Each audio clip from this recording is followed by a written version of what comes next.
Ravenfest, strawberries, and a tiny terror. This is ANN! Good day, Aspenia. I am Robbie Origami here to present you with this week's news. Starting off with our main story today, we've got some breaking news.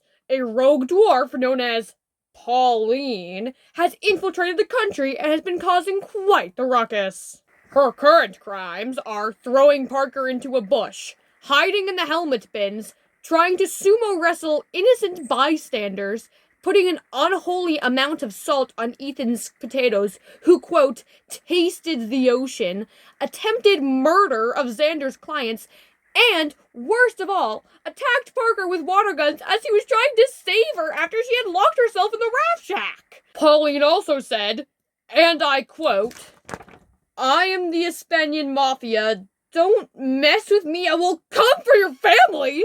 This girl needs to be dealt with. I will now be going to Flurry with an interview with Sushi Nault, leader of the Night Guard and individual who is supposed to be protecting us from terrorism. Take it away, Flurry. Thank you, Robbie.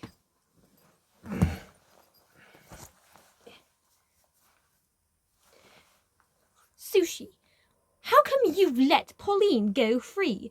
Didn't the King Queen of Aspenia entrust you to keep internal peace? And what would you say to those who doubt you and your policies?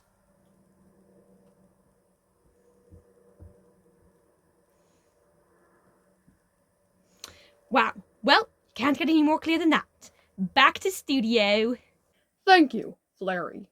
In our next story, strawberry season is in full bloom. After a rainy June, the strawberries have finally ripened, and there is an unprecedented amount of strawberries in all 7 regions of Aspenia. The 2 places with the highest concentrations are Siku Field and the Death Road parking lot. Moving on, Ethan, who is supposedly a raft guide, fell out of the boat, swam through Darren's crater, and then got back in the boat to his clients who didn't even know he was gone. Is Ethan so talented that he can guide while outside the boat? Or is he so untalented that there simply would be no difference if he was or wasn't there? This is still unclear. Continuing forward, we have some Ravenfest news. Ravenfest, an annual celebration which began on July 2nd, is still ongoing. The festival is meant to end after the Raft Guide Olympics, but because of some scheduling errors, they have been delayed quite a bit. It's not a bad thing, though, because that means that this year's Ravenfest has been the longest celebration in Aspenian history. Fear not, citizens, because even though the games have been delayed, it does not mean that your champions haven't been training. Roll the montage! Chuck it! Well, chuck it! Yes, chuck it!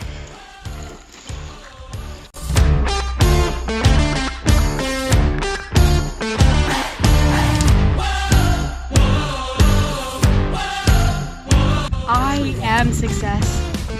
Women in the outdoors. Okay, that's why I don't shave my legs.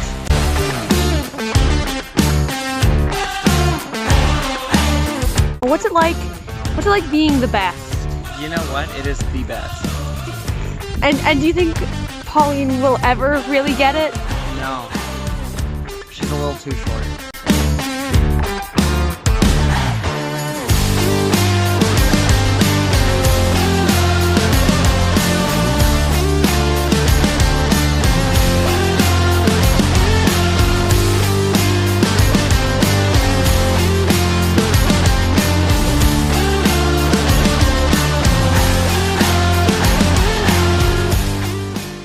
And remember, Ravenfest is your festival! If there's anything that you would like to do to celebrate, nothing can stop you. Except for a giant army of rabid squirrels. That might stop you. The water in the guide villa, which has recently been installed, has no functioning water heater.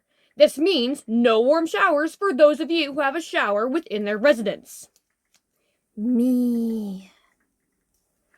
I've been informed that we will be blaming the other Aspenia for this tragedy.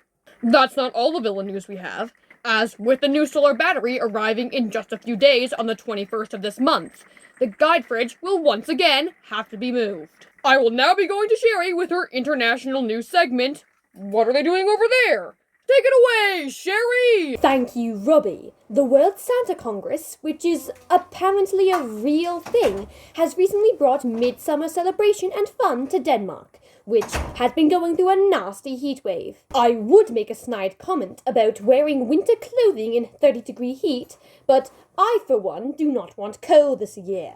Australian officials have resorted to begging fans to respect the privacy of a 1-ton seal named Neil, who apparently respects nothing and nobody. Neil has gone viral for his land tour of Tasmanian beaches and towns, and for, quote, kind of acting like a jerk. Neil weighs more than a car and has a following more than twice the population of Tasmania. However, experts are concerned that Neil's popularity could tempt fans to try and interact with him.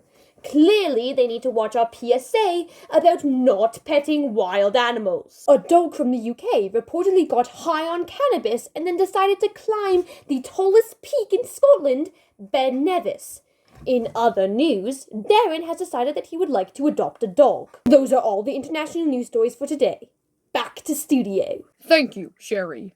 The Raft Shack kitchen has been leaking water, and so the water has been shut off so that Duke Tim Hefe Geoffrey of Nowhere may attempt to fix the issue.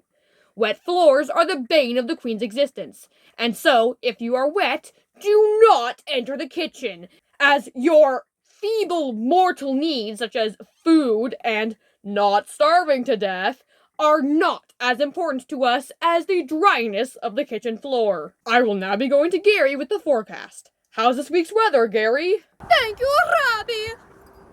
Wait, did you say that backwards? What do you mean? Normally you say you'll be going to me with your weather, and that you will ask me how the week's forecast is, and you just said it backwards. Whatever, just continue on with the meteorological report, Gary.